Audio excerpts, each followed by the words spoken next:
Indonesia masih sangat mengandalkan F-16 dan Su-30 untuk menjaga ruang udara nasional.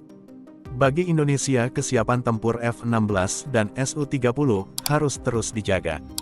Cuma F-16 dan Su-30 sekaligus Su-27 yang jadi penempur berat bagi Indonesia.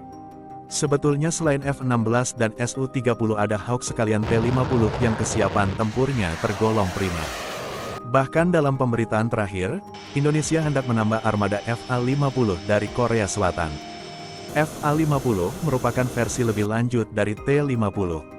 Korsel sendiri ingin menjual lebih banyak FA-50 bagi pelanggan lama. Maksudnya pelanggan yang sudah mengoperasikan T-50 atau FA-50. Korea Aerospace Industries, KAI, fokus pada potensi untuk memperluas armada FA-50 dengan pelanggan yang ada di Indonesia, Filipina, dan Thailand. Filipina tampaknya memiliki potensi paling besar, jelas Flight Global pada tanggal 26 Juli tahun 2024. Indonesia nampaknya mulai kesengsem dengan FA-50, karena ia bisa diinstal radar AESA canggih yakni Raytheon Phantom Strike. Jet tempur baru tersebut akan meninggalkan radar pemindaian mekanis yang ada dan menggantinya dengan radar array pemindaian elektronik aktif Raytheon Phantom Strike. Menurutnya, Indonesia nampaknya akan membeli sekitar 28 unit FA-50.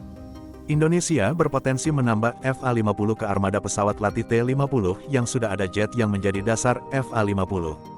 Awalnya, Jakarta dapat memperoleh 10-12 unit untuk menggantikan Hawks dan Northrop F-5 milik BAE Systems, tetapi jumlah ini pada akhirnya dapat bertambah menjadi 40 pesawat, menurutnya.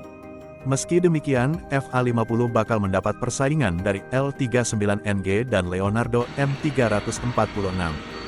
Diyakini FA-50 akan memenangkan persaingan ini. Apalagi Indonesia berupaya memiliki simulator bagi FA-50. Namun, persyaratan Indonesia melihat FA-50 diadu dengan tipe lain seperti Aerofoto-Kodi L-39NG dan Leonardo M346.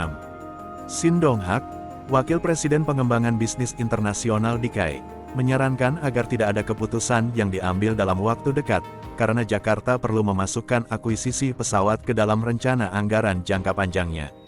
Jakarta juga bermaksud untuk mendapatkan simulator untuk pesawat latih dasar T-50IS dan KAI KT-1, jelasnya. Sementara itu lini Su-30 dan F-16 segera di-backup Rafale. Pembelian Su-30 dan Su-27 lahir karena F-16 diembargo militer Amerika Serikat. Bahkan ada rencana Indonesia membeli 180 unit Su-30 selama 20 tahun ke depan.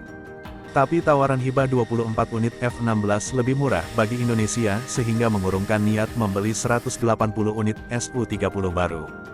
Meskipun Indonesia ingin membeli 180 pesawat tempur Su-27 dan Su-30 dari Rusia, mereka kini juga tengah membangun kembali armada F-16 model lama mereka. Selain itu, Indonesia telah memesan 24 F-16C bekas yang sudah dimodernisasi, dengan harga masing-masing $31 juta.